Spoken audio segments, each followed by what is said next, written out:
Namaskar children. We are on chapter number 2 and the topic which is going on is joint stock company. We have done with the meaning and definition of joint stock company, its features, merits and limitations of a joint stock company. Today we see that on the basis of ownership, a company is of two types: private limited company and public limited company. So basically, what is the difference between these two? This is our today's topic.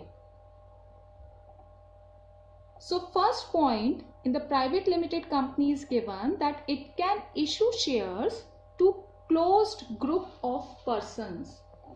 Means those people who are closely related with the company. Those can be the friends, those can be the relatives.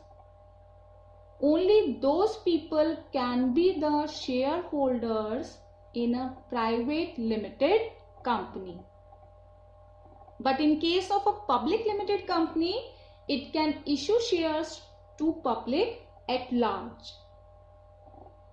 Means any member, any person who belongs to the public, that person can easily purchase the shares of a public limited company.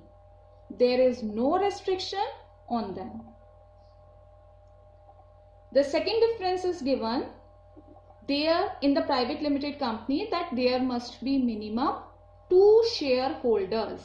Means minimum 2 members should be there to form a private limited company. And in case of a public limited company, there must be minimum 7 shareholders. Means 7 members should be there. Only then after a public limited company can be formed. Now what is the maximum limit? This is our third point, that number of shareholders cannot exceed 200 in a private limited company. So the maximum limit in a private limited company is 200. Not more than 200 a person can be the shareholder in a private limited company. But in case of public limited company, there can be unlimited shareholders. There is no restriction on the maximum limit of shareholders in a public limited company. In a private limited company, our next point is saying that there must be minimum 2 directors in the company. At least 2 persons should be there who are working as a director in that company. So those 2 shareholders also can act as a director. And in a public limited company, there must be minimum 3 directors in the company. If we talk about the legal compliances, in a private limited company has less compliances. Means less documentation work, less legal procedures are there. But in case of a public limited company, there are lots of documentation work and the complex compliances are also there. Those are required to be followed by the private limited company. The last point is saying that the private limited company cannot transfer its shares easily. Means if a person who is the shareholder of a private limited company, there are some restrictions according to the Companies Act to transfer the shares. So that person is not allowed to transfer his or her shares to someone else. But in a public limited company, the shares can be transferred easily from one person to another one. If we talk about the minimum paid up share capital, means with how much of amount a private company can start its business, that is rupees 1 lakh. And in case of a public company, the minimum paid up capital is required rupees 5 lakhs. in a private company, this is a must, this is necessary to use the word private limited after its name. And the same thing is there with the public limited company also. Necessary to use the word public limited after its name. So these are the simple differences between a public and private limited company. Okay. Now there is one more form which is not given in your NCERT, but this is there in your syllabus. That is one person company.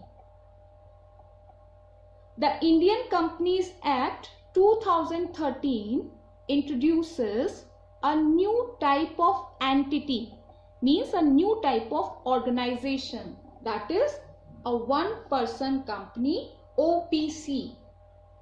It means a company with only one person as its member.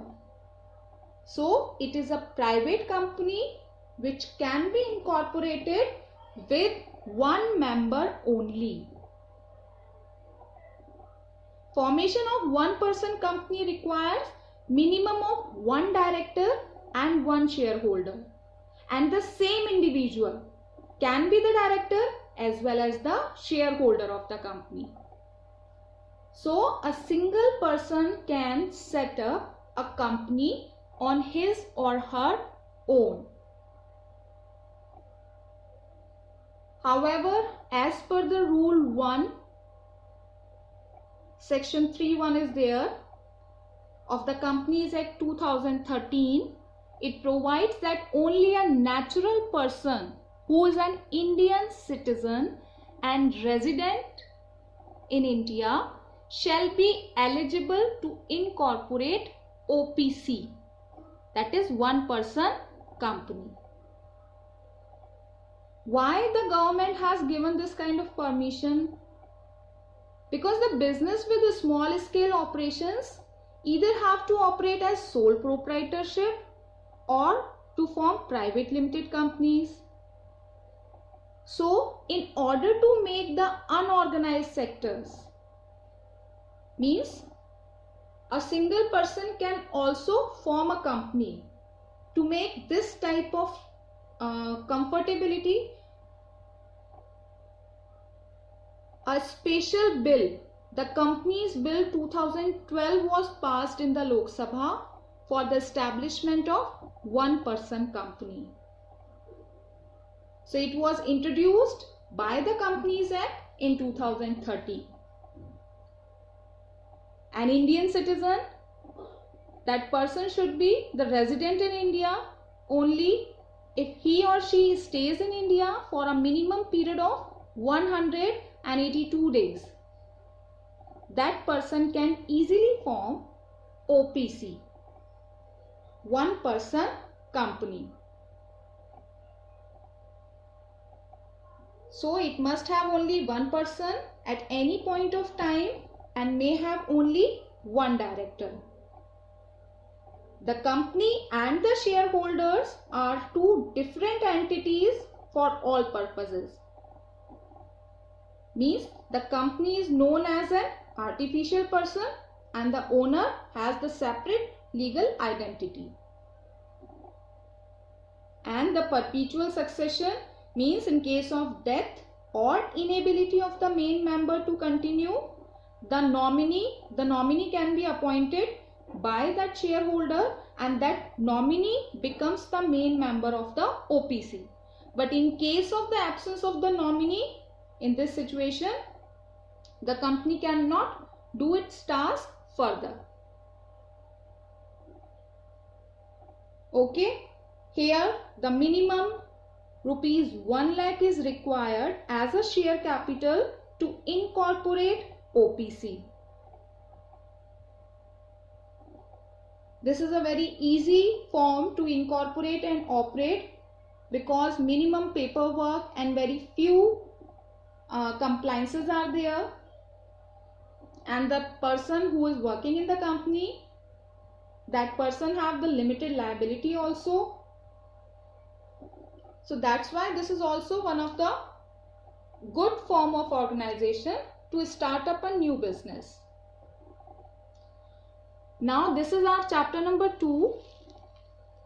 From the next class, a small revision I'm going to take. So in case of any kind of problems you have faced in this chapter beta, that those problems can be, I think those problems can be sorted.